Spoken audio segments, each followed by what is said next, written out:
As a space scientist working with those who have instruments on board this lander, I'm going to take you through 5 of the questions I'm always being asked about the Rosetta mission. And I'll be meeting the OU experts who have all the answers.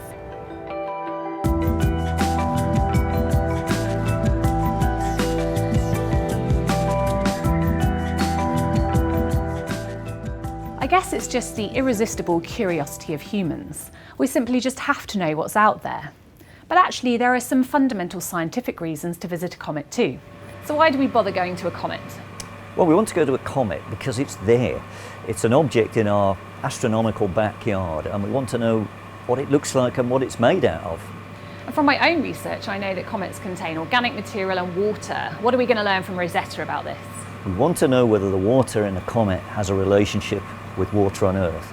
And if it does, we then want to study the organics in the comet to know something about the organics that were brought to the surface of the early Earth.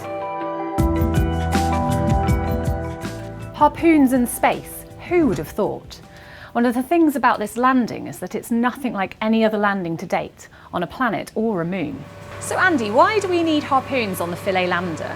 There are 2 harpoons on board, and it's the first time it's been used in space because the gravity of the comet is so low, so it's used to attach the lander to the surface. So are the harpoons just required for the landing sequence? Not just the landing sequence, but throughout the mission, the comet's going to become more active, gas is going to come off, trying to push the lander away from the comet. So it's to keep it firmly attached throughout the whole of the mission. Well, actually, it's not an oven big enough to cook your pizza, but instead a version of a lab instrument that's to heat up samples for analysis. So Simon, where are the ovens on board the lander? Yeah, there's a number of ovens on the instrument. They're located behind this drill on a circular carousel, and the ovens themselves are these little devices. Why do we need ovens? Well, the OU's instrument is a mass spectrometer, and we need to analyse gases. So we take the solid cometary material, pop it into the oven and heat it up, and we get the gases off that we can analyse.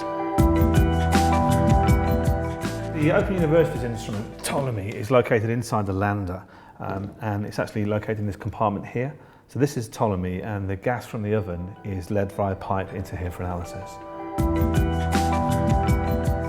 I'm always being asked this question because it's possible that Philae will not land successfully and that the instruments may be unable to work.